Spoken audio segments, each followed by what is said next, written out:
have with us Reverend Dr. Rode Mola. I'm so excited because we met on Zoom about a year ago and have been wanting to find ways for her to come and be with us. You will soon discover this yourself, but she brings an amazing background. She's ordained in the Lutheran tradition. She's assistant professor at Virginia Seminary and the Berryman Chair for Children's Spirituality and Nurture. And she is also a practical and pastoral theologian. And here's a description that I love this. Her practical work with pastors, children, and youth ministers and theologians focused on empowering those most at risk to resist the social, cultural, and economic injustice that exposes children to risk. So that she is coming with a wide view to help us create a safe and holistic space for the nurture of children. Thank you. Hi, everyone. I am so pleased to be here with you all today. First, I want to say thank you for Pastor Jenny for providing me this time and space. We met last year, I think the first week, I think I would say, I arrived at VTS and I received her email. I didn't even know St. Paul or Virginia. And I was like, okay, who is this pastor? And our relationship continued, and we had a Zoom meeting, and then we met in person. And this past summer, she invited me to come here and share, about my views and theologies and perspectives about children and children's spirituality. And I sent her my ideas, and she framed this title for me. So if you see something written, published, or article or a book, just give the credit for her. It's her work. So may children flourish, how our faith in action creates a space for the holistic nurture of children is what I will speak with you today. It's a broad topic and title, but I try to frame it in a way that can enable us to reframe how we think and do ministry for and with children. And as Pastor Jenny mentioned, I'm originally from Ethiopia. I was born and raised in a Lutheran church in Ethiopia, and I came here in the United States almost 10 years ago. I lived most of my young adult life in the United States, and I studied in different schools in the U.S., and I ended up at VTS. So I'm trying, when I share with you today, I am focusing on children in the United States in that way, so that we can locate, where we are at and what challenges we are facing here and now in our congregations and in our communities. And I myself, I'm a mother, and I have a daughter. So the work I'm doing here is also for my own child. So in that way, we can be able to see others and invite others to this conversation as well. So I think I want us to think about children and, the spaces and the places that children feel belong and flourish. So where do children belong and flourish?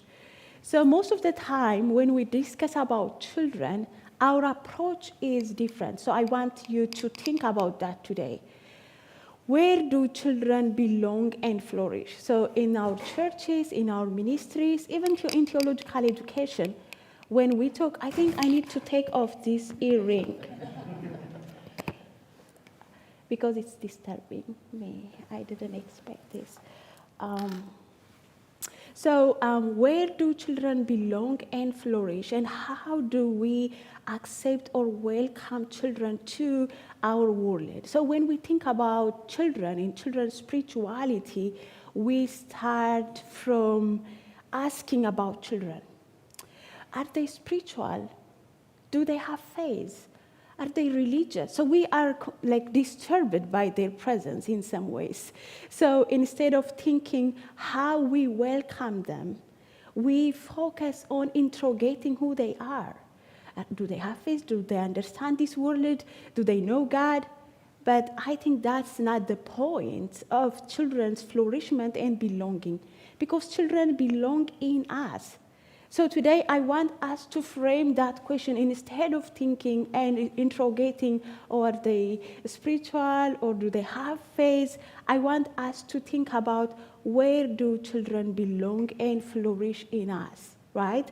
How do we accept them or welcome them to our world, right? So think about them, they are newcomers to our world and we are welcoming them. If someone is coming to your house and you think, okay, who is this person? This person has spirituality. Is he religious enough? Can I welcome him? What's his background? So it's everything about him. But today, we want us to back up and think, how am I welcoming this person? What kind of a space and place I have for this person? What things make this person feel welcomed, loved, and flourish in my home, in my house? So instead of focusing, emphasizing, do they have faith or not, or are they spiritual enough or not, I want us to think, the places, the spaces, the approaches, the methods, the theologies, the beliefs we have that make children feel belong and flourish, and how we accept them, how we welcome them in our ministries, in our churches, and in our congregations, and as parents in our own house. So, if we think from that, if we start the conversation by thinking and asking, where and in what way we make children feel belong, so then we start to think about what childhood is, right? So, because this world is the world of adults, we are inviting them to live in this adult full world. The way we think, the way we act is about us. Everything is about being adult. And in some ways, we discuss a little about children, but we don't know and we don't discuss much about this time of being a child, right? And there are so many definitions about childhood. Some people say, childhood is from 0 to 7. Others say childhood is until confirmation from 0 to 13. And others say it's until, they graduate from high school, 0 to 18. And others even say, no, it's 0 from 0 to 21. That's a time of being a child. In that way, some of my students here are almost close to that. And I'm sorry I didn't mention that I have 2 students here, Thomas and Noah. So they are at VTS, and I feel so blessed to have them here. So I'm sorry for not mentioning that early on. So if it's a time of childhood is that, it has a diverse perspective. So, I don't know your working definition about this time, but for me, childhood is a time of being a child, right? So, and in that way, there are theological, biological, social, political, and cultural markers and practices, again, that create, that time, that frame, that time of being a child. Some of our theological claims is, we baptize children, we teach our children, we have Sunday school, we have children's education, we have children's pastors, and, those markers, those practices, those theologies, frame what is the time of being a child, right? We start bringing our children to the church and we baptize them and we provide space for them, and that's a time of being a child. And there are biological markers. We conceive children, we give birth and we breastfeed them, and they start crawling and crying and speaking. All of that is also being a time of, biologically, those are the markers of being a child. There is development, there is progress, right? That also marks being a child, or this time of childhood. And there are social and political and cultural markers, right? We have schools, and we have social language, ethnic identity, racial identity, and political decision that make what time is a time of childhood. People can vote, they can't vote, and we mark that, okay, politically we decide, okay, this is the time you end your childhood now, you are adult enough, so you can vote, right? And then there are also cultural celebration in some countries, when for girls when they start menstruating, for boys when they become boy enough, right? We celebrate that. There is a time of dating. Those all things make the time of childhood. So I think the reason I'm raising this time is that the way we frame these spaces, theologically, even, for example, even though we think these biological markers are enforced, they are coming biologically because they are already there. If my mom is not willing to breastfeed her baby, if we don't provide enough space for our babies to sleep, children die, right? Even though it's biological, there are issues, there are real realities, risks that may cause the spiritual, the theological, the biological, the social, and the political, and the cultural issues may die. Over 4 million over children every year die because they don't have enough to eat. Their parents, they can't provide that for them. The politicians are not willing to support families. So because of that, children die. And there are some cultural issues, risks that cause deaths for children. Because in some places and spaces, people practice, harmful practices, cultural practices, and those practices, impact the lives of children. Even theologically, some of our practices are not life-giving. Those practices diminish the spiritual and the holistic flourishment of children. But at the same time, these real things also are, these practically impact the holistic flourishment of children. So when we think about childhood, I want you to think just beyond Sunday school, right? So when we think about spirituality and childhood, what comes to our mind is, okay, our children come and they have Sunday school teacher, and that's it. That's the childhood, especially for those of us who in the church. But childhood is theological, it's biological, and the social and the political and the cultural that's going on outside of this building impact our children and what it means to be a child in that time of childhood. So I want us to think about this wave when we think about this time. So I want to bring some conversation partners. I want to bring Bonnie Miller-McMullen to this so that we can frame this theologically. So children in the world of adults again, right? So we are thinking now, okay, we are not thinking if they are spiritual enough or religious enough, but we are thinking how we provide a space that makes children grow and flourish. So Bonnie Miller-McMullen, in her book, Let the Children Come to Me, she is a known practical and pastoral theologian. She taught at Vanderbilt School of Theology for years. She wrote so many books and advocated about the rights of children, and she spoke a lot. So I do like her approach, and in most of my papers and my dissertation and my thesis, she's my conversation partner.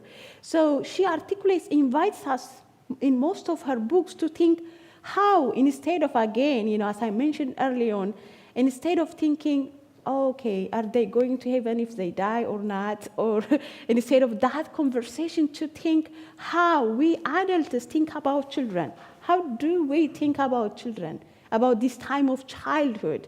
And how adults should think. It's not only critically reflecting there and stop there, but how should we think? We need to take action so that children may flourish in our churches, children may flourish in our homes, children may flourish in our society and community, right? So how should we think about children? So she's inviting us to think that way. And I'm thinking today to invite you more, not only think, but act. Our action, our praxis will impact children in the world of adults.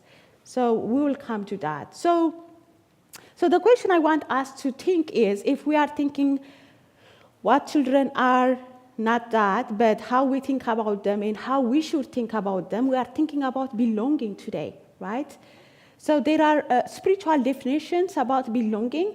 Again, it's a political definition, belonging, where you belong in your state, where you belong in your family, where you belong in your school, where you belong in your relationship, right, as a parent or as a child. So belonging is important these days, right? So because we are living in the 21st century, everything seems like online. So, it's hard to find a space of belonging. So belonging is a critical question, and that shapes actually childhood. The spaces that create, or the ideologies or the practices that make children feel belong, shape what childhood is. define what childhood is. So if you have that theology, if you have that praxis, do children belong in us? Yes, if we say that, what is that? What makes that child feel belong in me?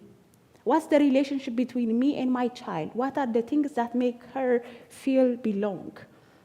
So again, it's thinking about the culture, the values, the theological claims and practices we have and we do as a society, as a community, as a congregation, shape the lives of children in childhood. So in some ways, what I'm arguing is childhood is a construct, it's a social construct. It is how we feel and we do, and in that way we are constructing how children are living in our communities, in our societies, in our congregations. So do children belong in us? So it's a critical question. So I'm inviting you to deeply analyze and reflect and then frame, the things, the practices, the doing you have in order to make children feel belong and flourish in you and in your congregation and in your parish or in you as a parent, as a mom or as a grandma or as an uncle or as an aunt or as a citizen in the United States of America. What are the practices that make you a person that children feel they can belong in you? Do they belong in us? So in that way, we need to critically reflect on that. So I want us, again, to think about this belonging critically. I'm teaching a pastoral care for at-risk children course this semester, and we are reading Alison Pugh. And Alison Pugh writes a very, very practical and practical book in the United States about longing and belonging, parents, children, consumer culture in the United States. So I encourage you to read that book if you can, if you have time. So in that book, she claims that in the 21st century, children belong in the market. So she's arguing that it's not us, actually. So I told you childhood is a construct, and the culture, the political, the practices we have shape, what childhood is. So she's arguing actually it's not us, it's the market that shapes the values, the norms, the places that make children feel cared for and belong. So I don't know if you agree or disagree, but I'm just presenting to you, and you can ask me questions or reflect on this.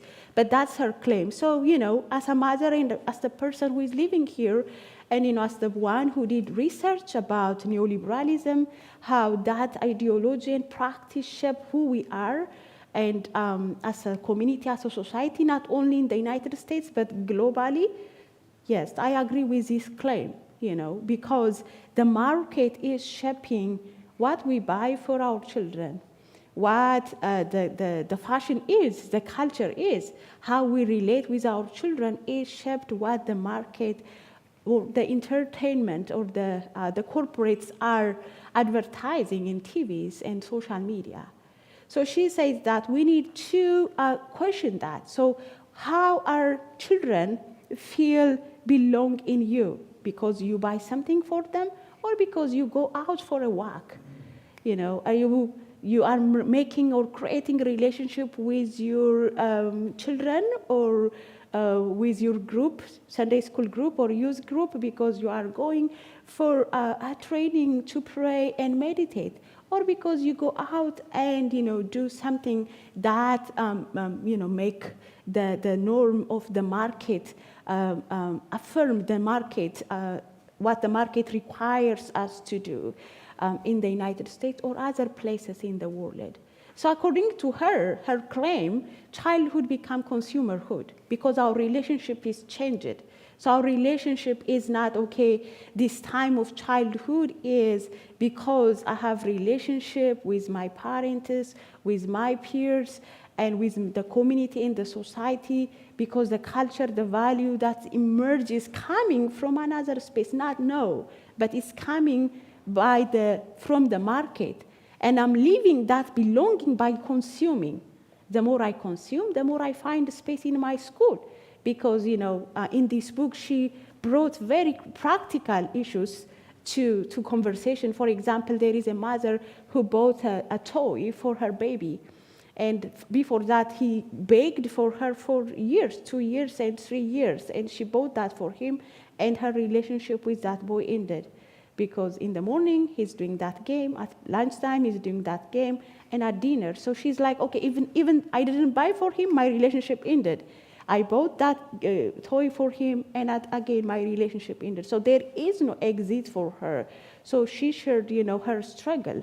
So it's the struggle that she faced because of the market and, the consumerism that the market created in her life and in her child's life.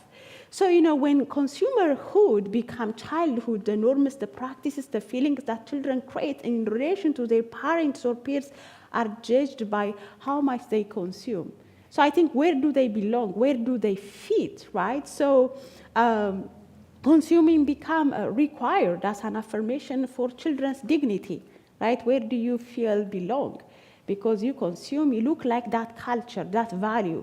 So it tells us, like, when the market dictates the norms, the values, and what it means to be a child or a society or as a community, it's not only just about being a child. It's about their dignity. It's about their formation. It's about their belonging and the experience of care in and outside of their home. So, I start this conversation by defining what childhood is. So the question I'm raising to you, I can't answer all of it for you, is I want you to think about this childhood critically. And also, I'm bringing now this consumerhood. Do you agree or disagree? But it's a critical reflection and question for you. Is it really childhood or consumerhood? If it is childhood, what makes it a childhood? Or if it is consumerhood, why do we believe it's consumerhood? So I think the belonging question and the consuming is not blaming children again, right? So because they are living, we are not discussing today about children, but we are discussing how we think about children and how we provide a space for children. In that way, if we believe that childhood is consumerhood, that means we are consuming. I'm consuming, so my child is consuming. So the question is again about me. I'm creating the culture. It's not always, I'm surprised in the country I was raised, we always blame the new generation, right? I don't know. Here also I hear that, right? But I think children are always the mirror of the previous generation. You are the mirror of, the back generation. It doesn't work the other way around. So when we see, what we see in our communities, in our children, that means that's us. That's me. That's what I see in my child. That's what we see in our community, in our society. So children do not feel belong without consuming. There is no place for them. So if we provide a space for them, they can flourish and feel cared and belong without consuming, they can go there. So where is that space?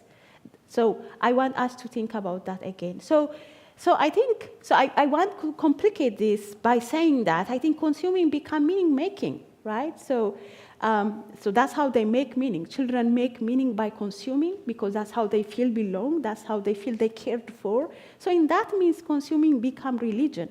It's become a culture. So for some theorists, Kenneth Parkman and Annette Mahoney and other psychology, religion, and culture theorists, religion is meaning-making. Religion is culture, so in that way, culture is religion. So that means, meaning-making becomes their culture, and that culture, becomes religion. So in that way, if we create a religion that's meaning-making, our religion becomes a culture. And that religion is ours. So I think the theory is, we need to think that way. So if religion is meaning-making, and now if the culture is the market, dominated by the market, that consuming becomes religion. But if we dictate that culture, our religion, our norms, our Christian practices become the norm that make this space that make children feel belong and nurtured, and that become their religion. So again, who is making the norms? So I think the religion part, the culture part makes us to think this question again. So who is making childhood? Who is making the norms, the media, the corporate, or us, right? So who is making that? So as a church, as a parent, we need to ask about this question. So what does childhood like if parents work 2 jobs to fulfill what the corporates require, right? So I think some of these are my practical questions, right? How many hours children spend on media, on TV, or after school competitive programs, right? So how much time we spend with our children, So in that way, we know, who is making the decision for us. So if education becomes labor instead of being a place that children enjoy being a child and a learner, so I think in that way, thinking about this competition and the future is dictating what to be a child or childhood in our communities. If the church children's programs are added to the list for creating competent children rather than God-fearing citizens or Christians, again, the market is indeed dominating us. So I think I want us to think about, our homes. I want us to think about our education programs. I want us to think about what it means and what makes us church and what kind of programs we have in our churches so that we can identify and differentiate, is it really us or the market dominating us? So I think some theorists call it a dysfunctional community. I think in some ways, if we are not able, to think critically and ask this question and, be able to resist that, we are a dysfunctional community, right? So there is the issue of inequalities. This ideology creates poverty days for many children when others are competing, when others are spending millions, others are dying. There is this inequality. I want you also to think about that. It's not, okay, I have money and I'm spending. When we spend, others die because they don't have enough, because that's also created by this market economy, right? So it's a two-way, right, approach. So I think the dysfunctionality is not being able to articulate that or resist that. So educational program, inequalities, political inequalities, racial inequalities, economic inequalities that create days or rejection for other children when other children create a meaning in the market is also needs to be addressed and resisted. So if we can't do that, I think some scholars call that a dysfunctional community. So, I share with you, what the risks that children are facing, because, first, we are not thinking about what we think or what we should think about children. Mostly when we discuss about children, we focus on, just interrogating if they are spiritual or religious. But today, I want all of us to think what we are thinking and what we should think about that. So if we think about that, I brought the issue to you, childhood is impacted by theological, biological, social, and political markers, and it's a construct. So in that way, our culture is impacted by this market. So instead of us, our theological beliefs, it's the market that's dominating what childhood is and what education is, what life is now in our community and society. So again, as a church, we have one way out. It's our theology, right? It's our God. So we need to come back again to our God and discuss about what we are doing as a church to resist this ideology. We are not dysfunctional. We are worshiping. We are here today, this morning, to discuss what children are and what we need to do and in what way we can be able to resist this ideology. So my method is theology in action. It's a praxis. I'm a practical theologian. So I can differentiate, my thought, my beliefs from my action. So I'm inviting you to think about your faith praxis approach, right? So for some people, their faith is here and their praxis is here. But, for us, I think as a church, that's not the approach. What we are doing in the world impacts us, if we think and discuss today about children, that impacts our faith in our relationship with God. If we see, a child dying because that child does not have enough to eat, we come back and ask God to help that child. That means, that action impacts how we think and how we feel in our relationship with God. And that relationship with God again impacts how we do and we act in the world. So I want you to think about that circle. The theology in action is, I'm inviting you to think about faith practice approach, and how your faith as a Christian impacts your action in the world, and how that action again impacts your relationship with God. So, it's not like you have theory and you have praxis. It's the circle. So I want you to think that way when you think about your children's ministry or your programs and your activities in the church, in the praxis phase and praxis approach. So, theology in action is mainly influenced by liberation theology and liberation theologians.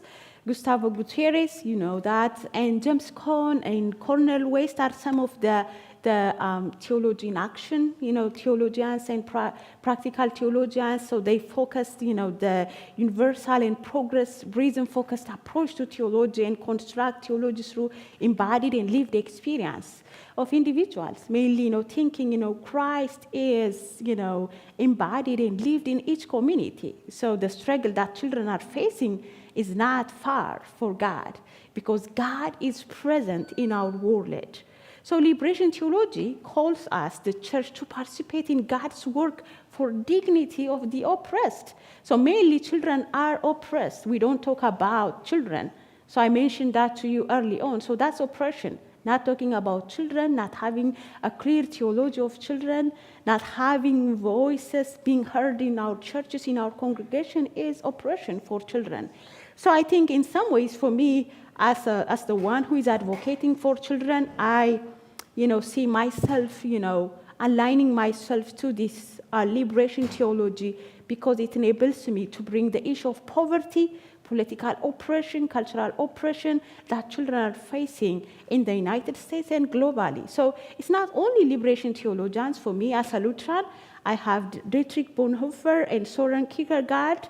These people also, in Europe, in the Second World War and before the Second World War, they also fought for liberation. They resist injustice. They speak, for equality, for people who feel oppressed and who feel rejected. So these people are historically, some of them are recent, but historically in Christian theology, if we go to the Middle Ages or others, we can bring so many voices in the church, right? So the theology in action is not a recent construct. Of course, it seems for some, but theology is always in action. Jesus is the model of liberation theology. His ministry, his life is not divided from his action. So what I'm trying to do is theology in action is grounded in Christian history. And so how does theology in action make us think differently about children in childhood, right? So theology in action requires us to reflect critically on how we think and need to think about children and their childhood, right? So I think most of the time the challenge for us as a community, as a society, or as a leader is not to reflect critically about what we are doing, what we are thinking about children in childhood. So theology in action begins from that space. So today you are celebrating your education year in the Episcopalian Church. So what I would ask you as a church is, as a congregation, is to critically reflect how are we thinking about children in our congregation and how we need to think about them. So, it is reflecting on that critically and identify the challenges, the risks that children are facing here in the United States and globally. That's the voice of the church. So what's the role of the church in resisting consumerism in the United States? So I think for me, we always hear about, okay, this is the market. So what are we doing to resist this? What are the little things we do as a parent or as a church to resist this consumerism? Or we simply just talk about it and forget it. So the church needs to think about strategies, theology in action, to resist this consumerism that makes childhood consumerhood than childhood, right? So how do we as a community act resisting poverty? So poverty is not an ideology, for some people it's just something that is happening somewhere in the global south, but children die because they don't have enough to eat even in the United States. Poverty is a reality here too.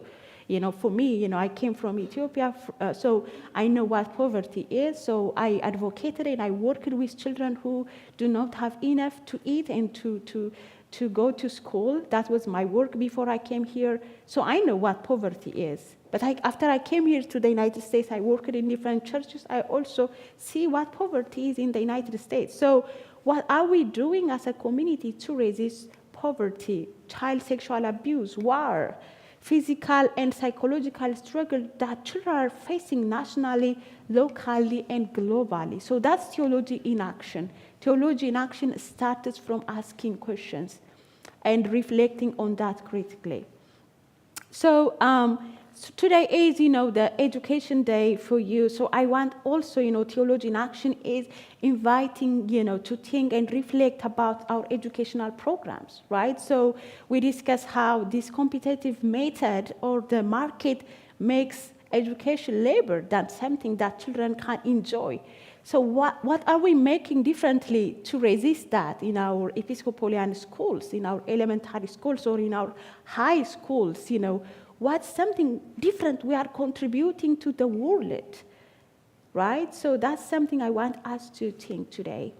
So I think Theology in Action, again, begins by, how we think about children.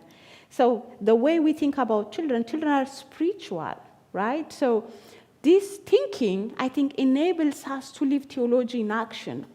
Because I think the challenge for some parents now, I'm a new mom, I see that how I think my baby as a materialist, right? So I feel like this is what I do for her, and she feels loved.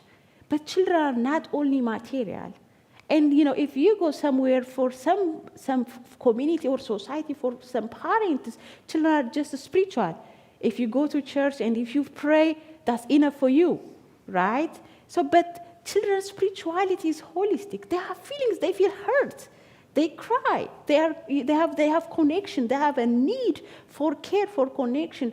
Of course, we can't divide children from the market. We need to buy toys for our children. Children need to be entertained and be happy. But at the same time, children are spiritual. Children need God. So I think understanding this complexity of being a child and the time of childhood change, the culture. So instead of emphasizing one way or the other, thinking about, children's belonging and holistic flourishment from a space of accepting children's spirituality as their holistic presence among and in and with us, make a huge difference. So, and I think I want us to think about when we think about children's belonging and flourishment, and I want us to think about spaces, right? So I think we forget about spaces when we think about children's spirituality, but spaces are so important. Pre-political spaces, that just their relationship, with their mom. I gave birth in the time of COVID, and, there was no one and nothing. It was just me and my baby. She's sleeping, I breastfeed her, I read. That's like the pre-political space. I have imagination, right? So when we think about, that, the babies and the children just in that family, and then the religious spaces, and the political spaces, education and culture. So just thinking children in these all spaces, right? So again, in churches, politicians think about children only in political spaces.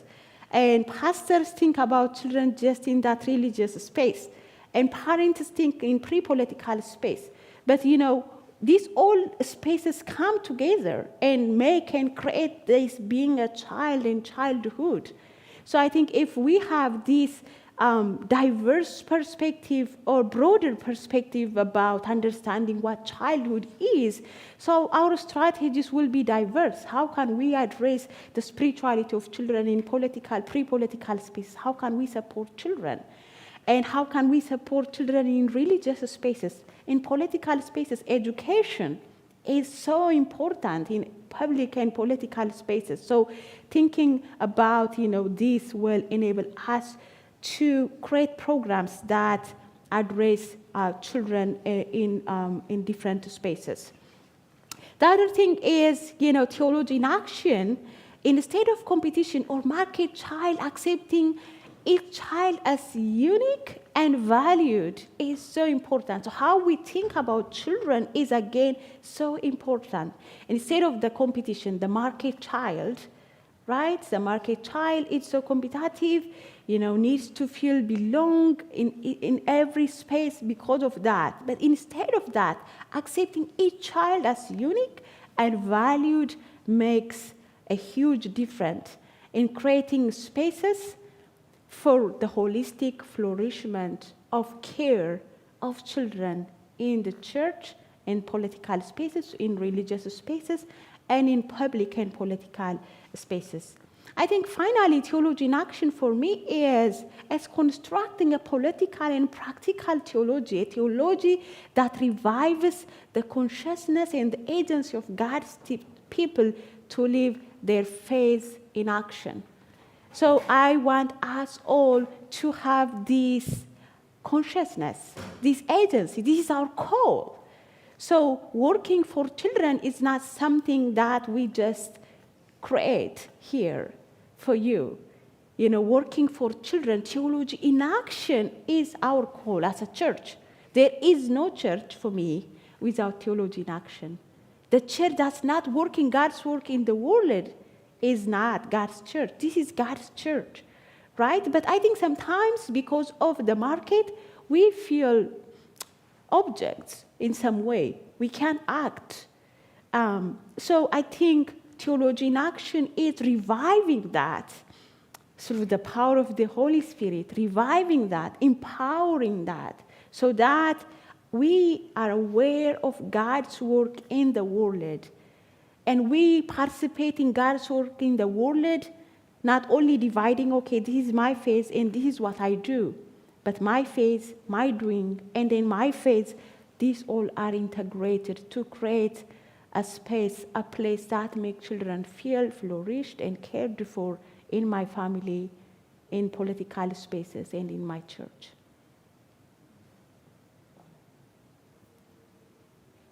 Okay, questions? I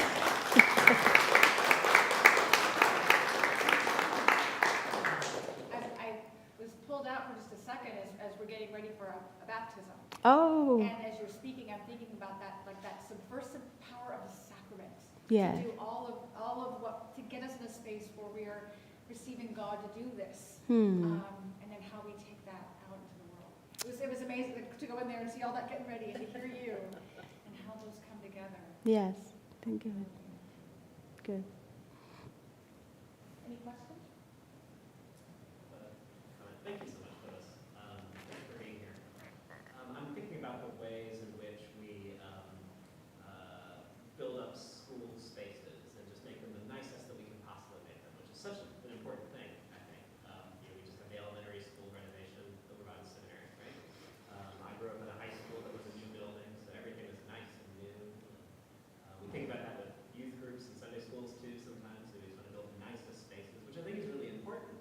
But sometimes if that just becomes a way of saying, okay, we built the nice thing, and now we value you, right? Now you feel a sense of belonging, right? That has no that's not quite the same as a really good teacher in the room that makes you feel a part of the space in the community, right? You need these nice spaces, but also that sense of belonging. And I can hear that kind of consumerism critique that you're offering here, that just to build nice spaces, you feel valued. Well, yes, but also the step of being that presence. Exactly. So I think the spaces for me are not just those spaces. The spaces thinking the pre-political space is the mom.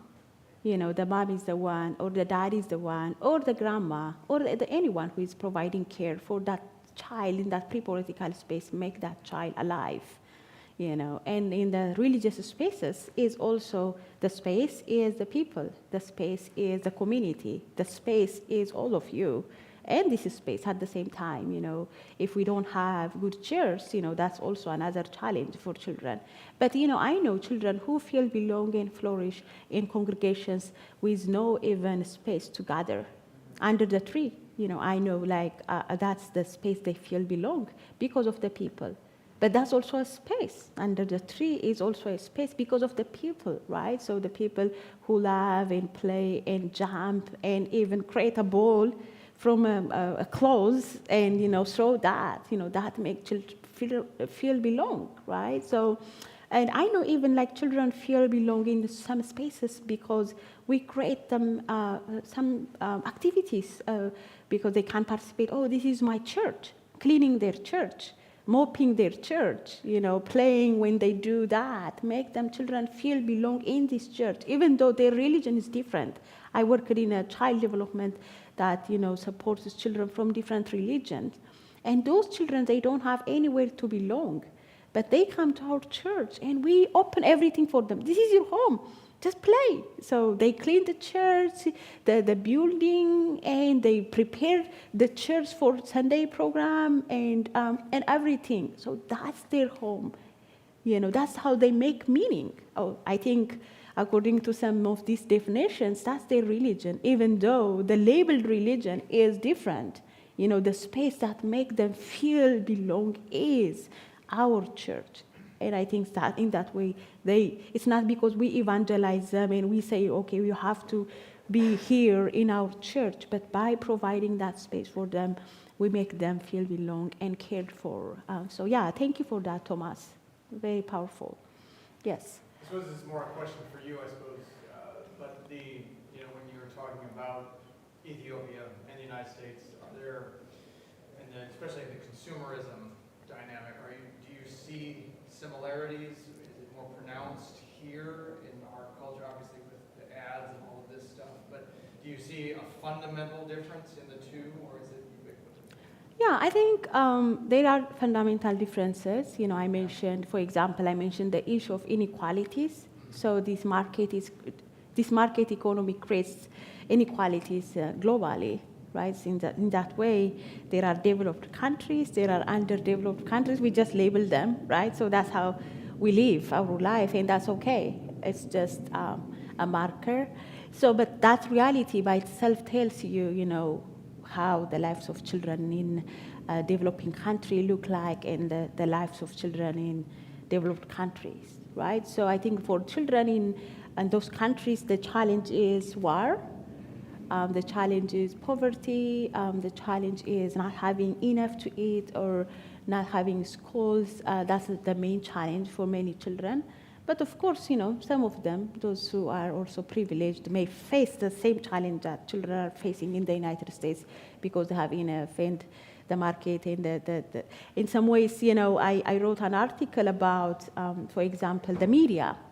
My brother has 2 children and they are watching movies from the United States and Europe and Asia than, you know, the time when we were kids. We were like more traditional. Even though we watch movies, our culture, the norms were created by the society, the patriarchal norms that Ethiopia has. But now, children are making their norms through this media. That's what my brother shared with me, and I reflected on that on my article. So it's diverse, but I think mainly there are inequalities. Those inequalities of the developed and underdeveloped country also shape what childhood is in those countries by default. Because there is that market creates, you know, dysfunctionality in those communities and more access by providing more access for children here. It creates and dominates childhood by consumerhood and other countries by eliminating justice. I think that same market also creates poverty and struggle for children. Yes, you're welcome.